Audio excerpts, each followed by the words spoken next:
வணக்கம் வாசகர்களே! என் கற்பனைகளின் எதிரொலியை உங்கள் காதுகளில் சேர்க்கும் ஆண்டாள் வெங்கட்ராகவன் ஒலி புத்தக தளத்திற்கு உங்களை அன்புடன் வரவேற்பது உங்கள் ஆண்டாள். இன்னைக்கு நாம கேட்க போற கதை நம் காதல் நாணலொன்றோ. கதையின் குரலாய் நான் ஆர்.ஜே. காமாட்சி. வாங்க கதை கேட்டு ரசிக்கலாம்.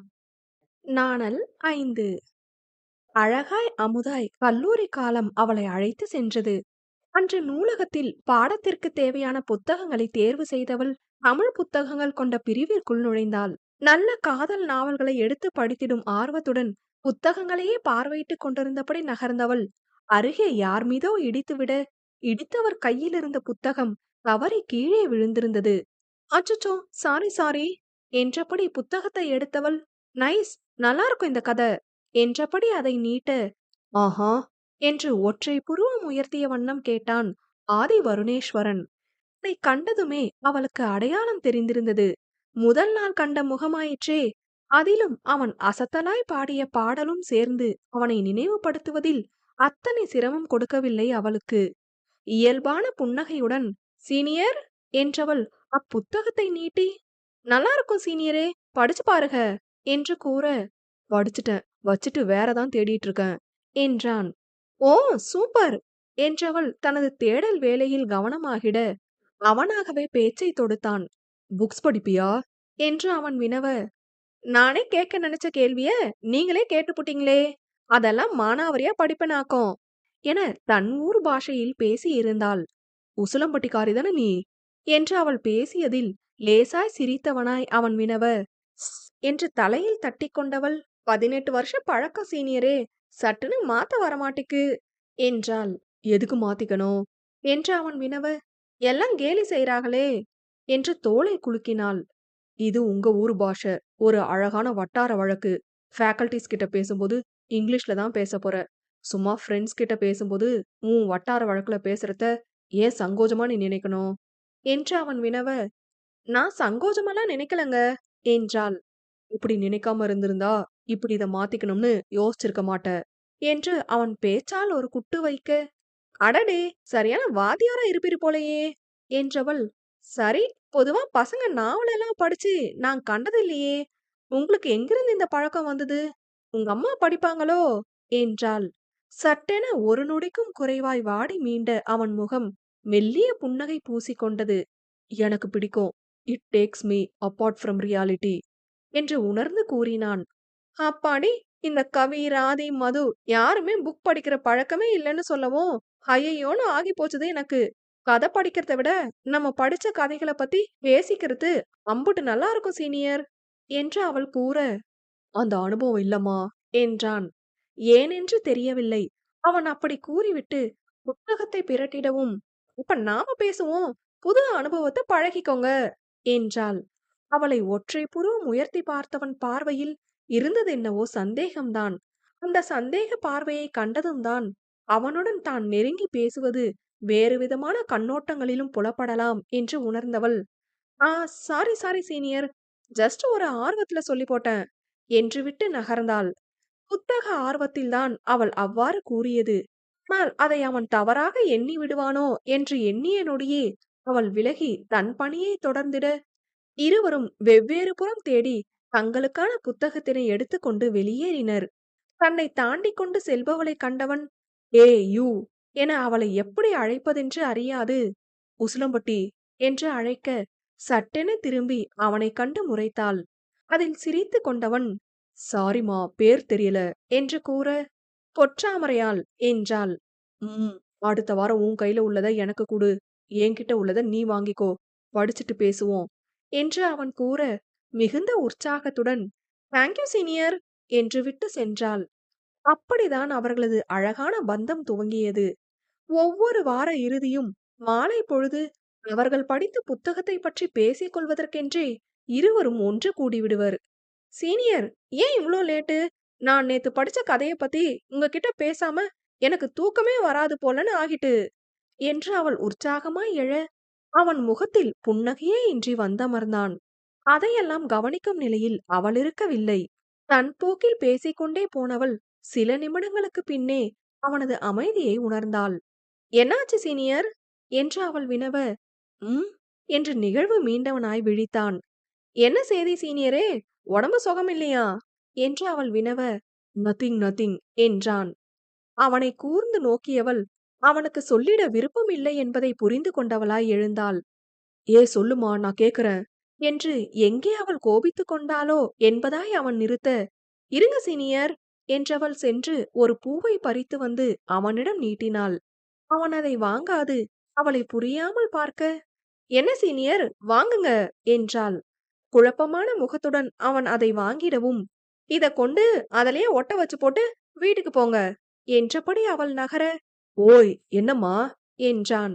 ஆமா சீனியர், அந்த பூவை திரும்ப அந்தா இருக்குதே அந்த செடியிலேயே ஒட்ட வச்சு போட்டு போங்க என்று அவள் கூற, அது எப்படி முடியும், சுத்தி வளைக்காம என்ன சொல்ல வரேன்னு சொல்லுமா என்று அவன் கூறினான். அத ஒட்ட வைக்க முடியுதான்னு ட்ரை பண்ணுங்க, அதிலேயே திரும்ப பழையபடி அத வைக்க முடியுதான்னு ட்ரை பண்ணி பாருங்க என்று அவள் கூறியதும், இட்ஸ் இம்பாசிபிள் என்று அவன் கூற, yes, something is impossible but it might be for a reason என்றாள்.